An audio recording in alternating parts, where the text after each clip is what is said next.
Hi everyone, I'm redoing a video series that I did, it was probably about 4 years ago, about starting a new Etsy shop. And I've saved the first two segments because it shows the setup. And I obviously can't go in and set up another shop unless I'm going to do that, which I'm not going to do because it's, adding all the names and that kind of stuff. So watch the first part, and then I'm going to add a section at the end when I start talking about adding more listings. Because this was a vintage shop, this was my vintage shop when I set it up. It's very specific to vintage, all the other sections, like the last part of it. So I'm going to go through and show the new way to add listings. That's going to be toward the end, but this is basically the setup of a new Etsy shop. Full walkthrough. Enjoy. Okay, I'm going to open another Etsy shop. And I'm doing this because I figured it's probably a good idea to know what I'm talking about with vintage. I have a supplies shop. It's like handmade supplies, so it's kind of a weird hybrid. I've got a digital download shop that I use for experimentation, and this shop is just going to be something that I use to get rid of stuff that I don't want in my house as I'm cleaning it out. So it's, it's not there for an income, but I'm going to document this process so that I can show you guys, from start to finish opening a shop. Okay, so you go to the Etsy shops, signed out, and click sell on Etsy. Now they're probably going to have to I'm going to have another email address. If you already have one account or a shop with Etsy, you have to have a separate email for every account. You can't have like two shops with the same email, and it's really inconvenient. I don't know why they have it set up like that, but that's how it works. So I have 3 emails associated with Etsy shops, and what I'm going to do is click sell on Etsy, and let's see if it'll let me do it now. Okay, I sell part-time, and that's how I like it. And that's see, now this is how they're doing research. So they're saying, oh, these people are just part-time sellers and they don't really want good stats, so maybe I should say selling is my full-time job. Let's just give them that statistic to work with. Okay, that's all accurate. I'm going to save and continue. Now, this is the place where you have to kind of take your chances, all right? Because what happens with Etsy is if someone has ever had an account with the name that you want to use, you can't use that. Even if their account is dead and gone and never to return, they don't care. You have to have an account name that has never been used on Etsy before, a shop name. If someone has a username that's the same as your shop name, then you can't use it. Here's what we're going to do. The people in my, I can't do that. Here's the thing. Okay, the people in my group suggested this, and I was like, that is perfect. Let's check availability. I have a feeling someone has already probably taken this. Oh, without spaces. I'm not reading their little rules. So you can't, you have to write it the Etsy way. Here's the thing. No apostrophes. Darn it. See, here's the thing has already been taken. Here's the thing designs. No, there's no designs involved in this. Here's the thing gifts. Here's the thing finds. I don't like any of these. All right, so I'm going to think about this for a little bit. Let's go to Etsy itself. Let me get another window open. I want to see if there actually is a shop called Here's the Thing, because I don't want to take a name that's similar to someone else's name. Yeah.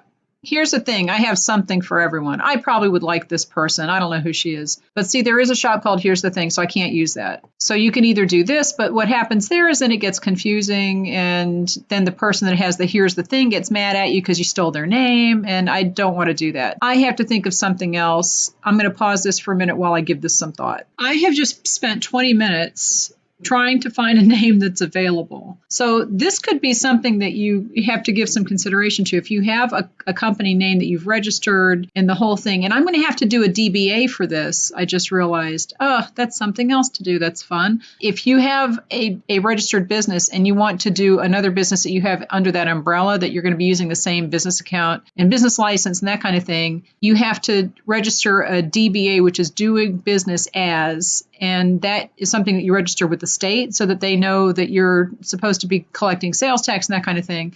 So circus pig vintage, I just chose this because I've got a little circus pig. That's a little vintage circus pig, and I'm going to put his face on the logo. All right, so that's available. So I'm going to save and continue. And now I'm going to stock my shop. So now I have to go and take pictures. I don't have pictures yet. I have to go and get all my stuff together and just kind of get to that point. So that's the first step of starting an Etsy shop. The name part is going to be the hardest thing. So you might have to put like CO at the end of it.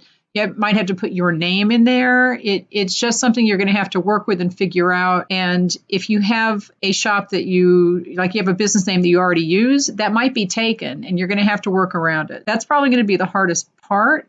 And I'm going to go ahead and put save and continue and see what it tells me. Okay, I have to create at least one listing. Okay, so I clicked on a picture. I just put a picture of something in there, and I'm going to click save and continue to see if they let me save this as a draft. Fill out all the required forms. Okay, time to pause it again. All right, so I filled this out. I put the title as test because it's just a test listing, not for sale. And the price I put $50,000 because that's the highest one they would let me. Quantity of 1, and this is just so no one will buy it if it happens to show up somewhere. That's basically it. So I'm just going to put save and continue. Fill out all required. I did fill out the required fields, Etsy. What have I missed? It says listing details. Let's see. Okay, save and continue. Maybe when it's new, you don't have to do that. This is a test. I haven't put my shop live yet, so maybe these automatically save as draft. Let me look and see what happens when I click on that. If it takes me, see the title here is onboarding. Okay, so I'm assuming that this is not going to be a live listing. Maybe I should go check. It says test and Circus Pig Vintage. I don't want to get out of this though. All right, I'm just gonna put save and continue. So it could be that when you're done with this, stock your shop, how you'll get paid. Let me move this out of the way. So I'm going to just hit save and continue and see what happens. Okay, then you have to put in your banking information. So let me do that. Okay, so I put in my financial information about how to get paid. And what I realized is that since I already have 2 Etsy shops, Etsy's going to combine everything on a 1099 for me. And I might as well just do this as a DBA under my current business. So I'll be filing that information with my state and I'll just have it all together. It's not a big deal. After you do that, they send you a confirmation email to confirm your financial information. You click on that and it brings you back to confirm, or it brings you back to your profile page. So once you click on your shop manager, it brings you back to this page because you're still on the setup billing section. I'm going to add this now and then I will be back. Okay, so after you put in your information for payment and how you're going to pay your bill and where you're going to get paid, it says open store. There's a little button. You click that. It takes a couple of seconds and your shop is open. Now, the first thing you want to do is go in here and edit, just deactivate it. You can edit and think and save as draft. If it's a brand new shop, I'm not sure if you can save this as a draft. Let me see. Preview. Because technically you've already listed it. Let's just cancel that. I'm just going to deactivate this. Discard changes. I'm just going to deactivate it. Finances, they're already sending me messages, blah, blah, blah. But, you know, that's the first step. So as long as you go in, let's look at the front page of my shop. I haven't set anything up yet. There's no listings because I deactivated the one, but it's an active shop. So I can go in and start filling everything out, which I will do in just a bit. All right, so I have set up the account and now I went in and added some information to my shop. I didn't do a banner yet. I don't know if I will. I have the circus pig. He's my little figurine I have. He's tiny and he's just got a little happy ruff around him and a little hat. Okay. So I put him in the shop icon and then I put my profile picture over here and my name because people like to see that. Okay, I don't have any listings yet. I put in the announcement opening soon and then I filled out my about section a little bit. You need to fill out your about section because Etsy likes that and they do give you a little bit priority placement. And I made it kind of a humorous, you know, sarcastic, snarky, whatever. I also added my other 2 shops. You have to disclose that you're on Etsy and other places if you have separate accounts. And it's actually good because then you can send people there. Now, I think you might be able to put a link here. If I edited this so that it would link, it would take people directly to that shop. It's a good thing to do that just because then people can find you in other places on Etsy and they can see that you're a legitimate seller. And it's also required by Etsy's terms of service that you disclose that you are on Etsy and other places. And I filled this out. I'm only going to ship to North America. To the United States. I'm not even going to ship internationally. I'm not going to deal with it. This shop is not intended to make a whole lot of money. So I would definitely consider shipping internationally if that was my intention. But this is just to set up for the purposes of setting up a vintage shop, blah, blah, blah. I put shipping time 5 to 7 business days. I definitely will be shipping stuff faster than that, but I want to put that out there just so that it's long enough that people know that they are going to be not getting it the next day. They're probably going to get it within that time frame. I will accept cancellations and returns, I don't care, but they have to do it within a certain amount of time. And I always put that kind of a short period. So I don't want people contacting me 3 months later and saying, I want to send this back. No, it doesn't work that way. Then you want to make sure that they say that they're responsible for shipping costs. I believe that this is Etsy's template. They give you the option to use Etsy's template. Always use Etsy's policies, and then you can adjust the dates or like the times of the returns and this kind of stuff. But always use their template because that does give you a little boost in search. I put the frequently asked questions because that clarifies some things. This is pretty clear that it's used, all right? Because I know that a lot of vintage sellers have people who get mad because they got an old item. People don't read. I don't know. It's vintage. It's used. It's not new. It's vintage. So I put that there. And, it's a little funny because I just say it so many times. I basically just copied all of the policies that I have in my cake shop about what to do if your package says it was delivered, but they don't have it. Are your packages sent with insurance and that kind of stuff? And I am not going to offer free shipping in this shop. You might be saying, why not? Well, because I'm just not. And Etsy has kind of backed off on the free shipping 100% on the first page of search. But because of the way that I do SEO, I'm not worried about that anyway. I use calculated shipping. It charges the exact cost and not more. I'm not going to get rich off the shipping, basically, is what I'm telling people. But if they want to know why don't I offer free shipping, I do want to address that. All right, so that's basically the shop structure. Just with that, the next thing to do is to add some listings. As you're adding listings, the easiest way to do this is to go to your listings manager in your shop dashboard, which is this tab here. And you can do this on the app too. There are limitations to what you can do on the app. But when I list things on the app, you can kind of jump back and forth if you're not editing photos. But go up here and click edit or add a listing. It'll take you to the listing here. You can also do this by going to the listings manager. And let's say that I want to copy one of the keyword lists. You can click the gear icon and just copy it, and that'll create a copy, which you can then edit. But I'm not going to do that right now. And that helps if you're trying to save time. And if you have something that has similar keywords to other listings, you can use the same keywords over. It doesn't matter. But we're going to go add a listing. What you do is you add some photos. You have to add at least one photo to be able to save a draft. Okay, so I added one photo, and now I could save it as a draft if I wanted to. You want to go down and fill out every part of this that you can because Etsy uses all of the information. So if you can add a video, please do. That does help you with search placement. Everything is a tiny piece of your search ranking. So if you can add a video, it helps. If you can add all the attributes that are accurate, do that. But just make sure that you're filling everything out. So we're just going to go down here. You want to fill out the whole title. This gives you 130 characters. Some people say keep it short, but I've done so many tests and experiments on Etsy, and you really can't test things on Etsy because they change things, but I've done this enough times to know that a shorter title just doesn't get the views. So Etsy prefers a longer title regardless of what they say. I've done other videos about writing titles and tags, and there's plenty of that on my channel, so just watch that. But you do want to fill that out. Now, when it gets to about this listing, who made it? If you made it, clearly you say, I did.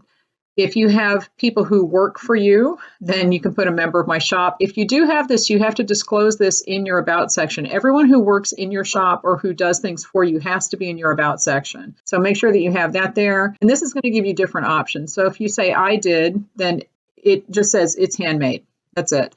If you say a member of my shop, then you have to do other stuff. So they say it's handmade. Okay. Another company or person, they want some more information. So what is it? It's a finished product or a supply or tool to make things. If you say a supply or tool, then it's going to be listed under a supply here. But if it's older, if it's vintage, then it's a vintage supply. So it's going to categorize it for you that way. Just make sure that you're filling everything out accurately. If you do POD, which is print on demand, where you're designing something and another company does it for you, it would be another company or person. And then you would put a finished product and made to order. Okay, handmade with production assistance. So you need to categorize things correctly, but if you do POD, you did not make it.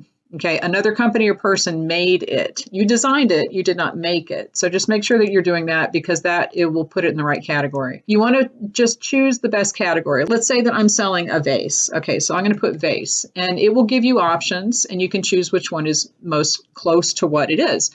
So if it is an indoor planter, I would choose that. If dried flower arrangements, there's all kinds of things that you can choose.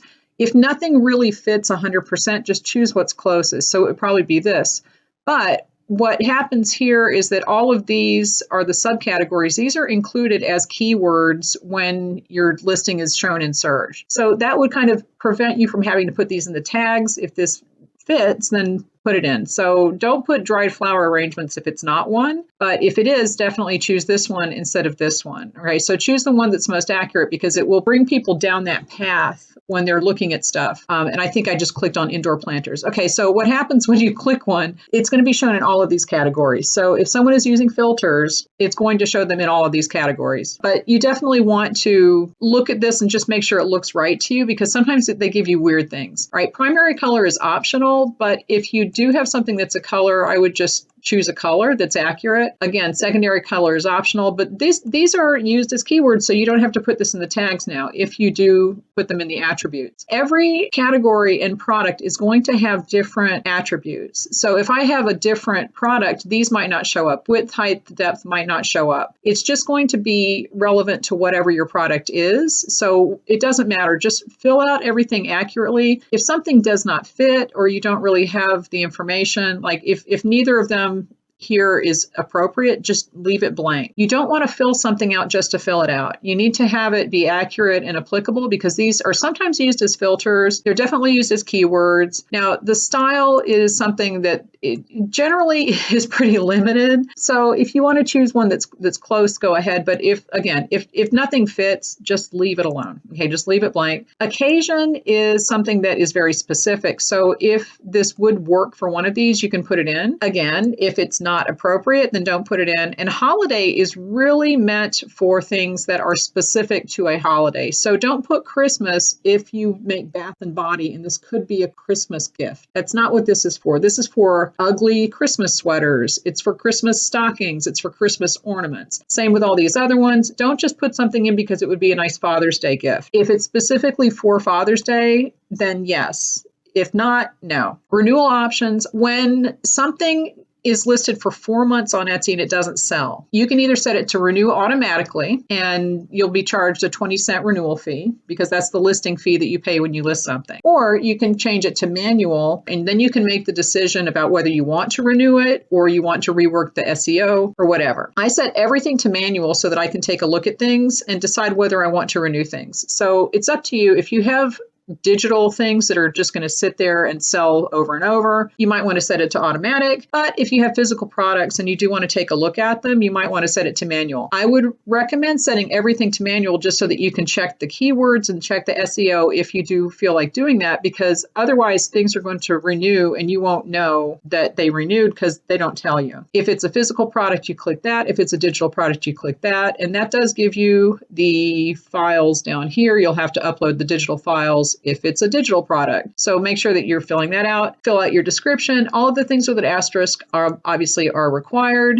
So I'm just going to put test in here. Now, because up at the top, I put this is handmade with production assistance, you have to put a POD company. So it's production assistants. The production assistants, the POD companies, where is it? Are registered somewhere in your setting. I have Printful registered. If this is a new production partner and you don't have anything registered, you can just click on this and you will have to fill this out and then it shows up in your options. And you have to do that. If it's a POD company, you have to do that. You can do the sections here. If you couldn't find a section, you can add a section. They'll give us 20 sections to put a listing into. And again, you can do that from the listings manager also. I have a lot of videos on my channel that kind of walk through each section of how to use the parts of the listing manager and that kind of thing. So check that out. You just have to fill this out as you're putting things in. Now, this is optional, but I would definitely put everything into a section because it makes it easier for the customers to find things when they go to your shop. Because when they go to your shop, they see the sections on the left and they can click on that and it brings up that whole group, that category. So you definitely want to put everything into a section just to give the customers a way to find it quickly in your shop. The tags, it says they're optional. You definitely want to fill out all 13 tags. Again, I have tons of videos about titles and tags. That's something that's an SEO thing. You need to pay attention to this, but I'm not going to get into it here because that's a lot. Materials, just put what it is made of. Don't put cute stuff in here. Don't put the title in here again. Put what it's made of. And this is optional, but it does show up on the listing. so that people can see, is it something that they need to be worried about an allergy for, that kind of stuff. You have to fill out your price. The quantity is how many are available. So let's say you have 10 here. That's your inventory. So when one sells, this is automatically going to change to 9. And what's going to happen is you will pay a 20-cent listing fee for the next thing that you're listing. So you basically pay 20 cents for each item once. If you sell 2 of them, you're going to basically pay 20 cents twice. So it's going to be charged a 40-cent listing fee because you sold 2 of them. They don't charge you the listing fee until you basically are relisting and selling something else. So when you are listing the first one, you can put you can put 100 in here. You can put 9, I think it's up to 999. Let's do 1,000 and see what happens. Yeah. Okay. So it has to be 999 is the highest. If you have digital things, you can do that if you want to do that, but you'll be charged 20 cents when you list this. The next time another one sells, you will be charged another 20 cents to relist it automatically because you have an inventory that's higher than 1. If you put inventory 1, then it will be sold out. And then we go back up to here and see what you have listed. If you have this checked off as automatic, it will automatically renew it for 1 more item and you'll be charged 20 cents. If it says manual, it will not renew it and you're going to have to come in and renew it manually, but it won't charge you the next 20-cent listing fee until you renew it yourself. Just be aware that this works with the inventory, the quantity, but that's not the same thing. Anything that's higher than 1 is going to renew automatically until it sells out, and then this part kicks in. So you can control the inventory and you can control the manual renewal when it gets to 0. And that's how that works. If you have a SKU number, and this is, again, it's for your use only. This is just so that you can keep track of things. So if you have a SKU number, you can put it in here. I put mine at the end of my title. It's just so that I can see it when it prints out on the receipt, because that way I can go and pull things. You can do it however you want. Variations is another question. I have a separate video about that. But if you have different colors or different sizes, you can add variations. Personalization, if it's something that can be personalized, this should be turned on, and then you can get the instructions from your buyers. If this is not turned on and you have anything that can be personalized, you will not be found in search on Etsy because it filters for personalization if this box is turned on. So you turn this on if it's something that you need to get information from your customers about monograms or fonts or colors or whatever. Turn that box on, put a message, and then personalization is optional. Some people use this box for other things. Don't use this unless it's something that you actually personalize, because it's a weird thing for customers to see that and then say personalization is optional. If you sell something and then you say, and you can get it personalized, that's what this would be. If this box is not checked, then they have to enter something in the box and it's confusing for people. Shipping is basically your shipping profiles. And when you're first creating a listing, if this is the first listing you've ever created, you're going to see this down here. You can either do calculated or enter fixed prices manually. And this might look different in different countries. This is for the US. So it's going to look different, but you just have to go through, put your zip code, select your processing time, how long does it take you to get ready to ship. It's going to give you all kinds of messages about you're charging too much, you're shipping too slowly, but just do what's right for your shop, and then you can adjust it later. You can say where you're going to ship. Default is United States and worldwide. So if you want to edit that, you have to do this. Uncheck all countries if you're only going to ship to the US or to your own country. You have to ship to your own country. Some people have said, I don't want to ship to my own country. I don't know why, but I have heard that. You have to ship to your own country. And then if you want to go in and add some countries or take some out, you can either check all of Europe, or you could do this and go to the box down here and just choose the countries that you will ship to. Some people don't want to ship to Germany because they have packaging laws, and there are other countries that are adding this too, and there are reasons why you wouldn't want to ship to specific countries. I would be careful about shipping to countries where the insurance for the post office won't cover the insurance. That basically is my guideline. If you do sell a lot to other countries, you're going to have to go through and either choose the entire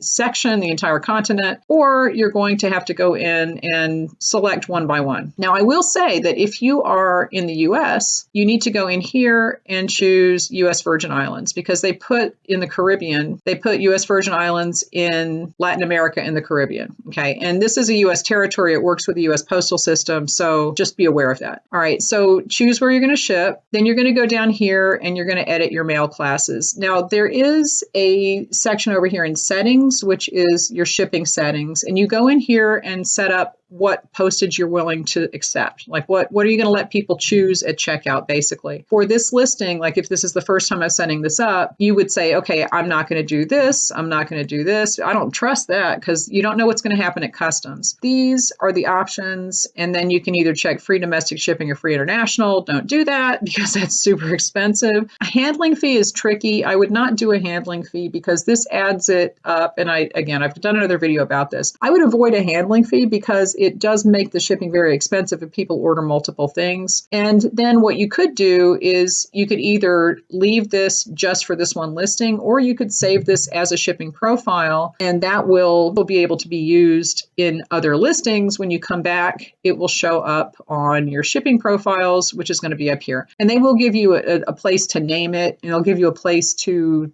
It kind of explains everything. And then you can go in and edit things. Oh, and if you're doing a calculated shipping profile, you have to fill out the item weight and size. Fill out the item weight. And this gets very tricky. Again, I have a few videos on shipping. The shipping profiles are they're not super complicated, but there are things about them that you should be aware of because this can really make people see a shipping price that is enormous and completely unrelated to the actual cost. The returns and exchanges policies here, this is relatively new. For returns and exchanges, they're going to give you their templated policies, or you can create your own, I believe. And let's see. In this shop, it's mostly digital. So most things have no returns or exchanges just by default. This is a relatively new feature as I'm recording this, and it's a little buggy. So we're just going to apply.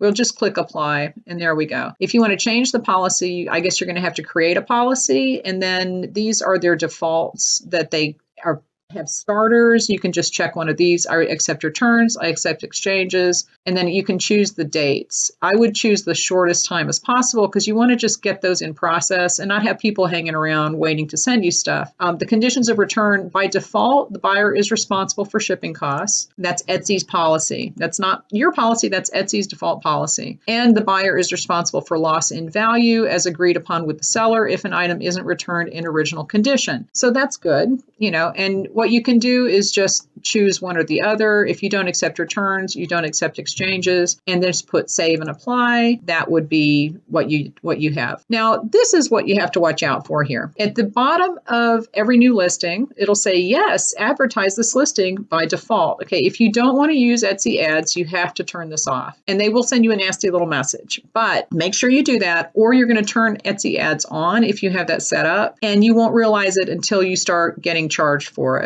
And they charge you a lot. So just be aware of that. And that's basically how you set up a listing. I have mentioned this a few times, but I have other videos on this channel that go through things that are specific to shipping and that kind of stuff. So make sure that you go and look if you have any questions, because the shipping is really the most complicated part of this. Everything else is pretty straightforward. The way that as an aside, the way that the print on demand works, you have to go into your print on demand production partner and set that up to sync with Etsy, or that you have to, upload the orders manually to your production partner. And it's going to vary between companies. But when someone places an order, this is a POD order that's been sitting here. When someone places an order, it's sent immediately to the company because I have it synced. And then when the company sends it out, it will mark as shipped on Etsy because it's syncing that way too. Okay, so it's synchronized so that everything goes back and forth between the companies, but you kind of have to keep an eye on it to make sure that everything goes through correctly. But that's how the POD works. You'll get the